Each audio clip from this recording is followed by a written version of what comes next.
দার্জিলিংয়ে বেড়াতে গিয়ে অস্বাভাবিক মৃত তরুণী উত্তর দমদমের বাসিন্দা। গত কয়েকদিন আগেই বন্ধুদের সঙ্গে দার্জিলিংয়ে বেড়াতে গিয়েছিল সে এবং সেখান থেকেই সান্দাকফুতে গিয়ে অক্সিজেনের সমস্যা হচ্ছিল বলে জানা যাচ্ছে।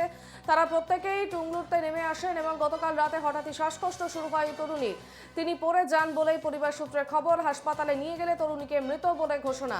তরুণীর দেহ ফিরিয়ে আনতেই অ্যাম্বুলেন্সের ব্যবস্থা করছে এবার জিটিএ।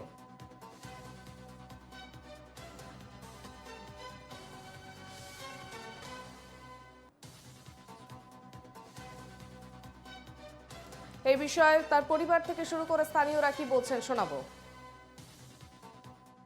যে এরকম সেলফ হয়ে গেছে, স্ট্রোক হয়েছে, রাতে খাওয়া দাওয়া করে ঘুম নিয়েছে, 12:30 নাগাদ এরকম সেলিব্রাল স্ট্রোক হয়েছে। ওরা হসপিটালে নিয়ে গেছে, ওখানে বলছে যে এক্সপায়ার করে গেছে।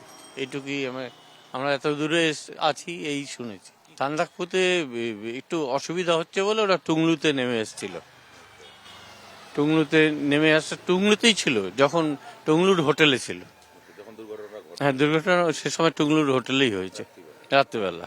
রাতে তখন ওই 12:30-1টা হবে। আর তারপরে ওখান থেকে ওরা দার্জিলিং হসপিটালে নিয়ে গেছে, এখন দার্জিলিংয়ে আছে। সুতরাং ওর যে এখানে যেয়ে এই একটা ঘটনা আমরা খুব মন থেকে মেনে নিতে পারছি না। সেই যে রাত্রির থেকে আমরা এখানে দাঁড়িয়ে আছি, ওখানকার যোগাযোগ করে কি করে তাকে নিয়ে আসা হবে, কি করে কাজ হবে, এটাই এখন মেনই আর কি। সান্দাকফু বেড়াতে গিয়ে মর্মান্তিক ঘটনা। অঙ্কিতা ঘোষ নামে এক যুবতীর মৃত্যু হয়। পরিবার সূত্রে জানা গিয়েছে সান্দাকফু বেড়াতে গিয়েছিলেন এবং সেখানে শ্বাসকষ্ট হচ্ছিল, অক্সিজেনের সমস্যা হচ্ছিল।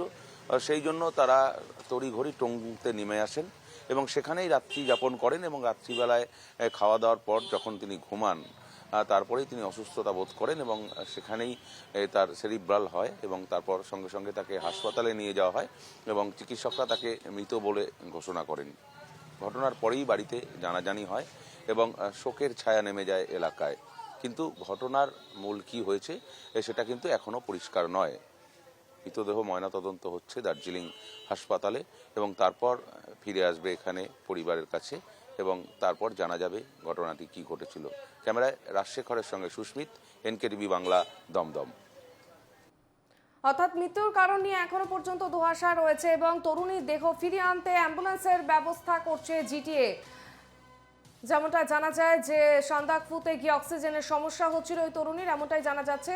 তবে তারা প্রত্যেকেই, যে কজন ছিল তারা প্রত্যেকেই টুংলু নেমে আসেন। গতকাল রাতে হঠাৎই শ্বাসকষ্ট শুরু হয় তরুণীর এবং তিনি পড়ে গিয়েছিলেন, এমনটাই পরিবার সূত্রে খবর। হাসপাতালে নিয়ে গেলে তরুণীকে মৃত বলে ঘোষণা করা হয় এবং তরুণীর দেহ ফিরিয়ে আনতে অ্যাম্বুলেন্সের ব্যবস্থা করছে জিটিএ।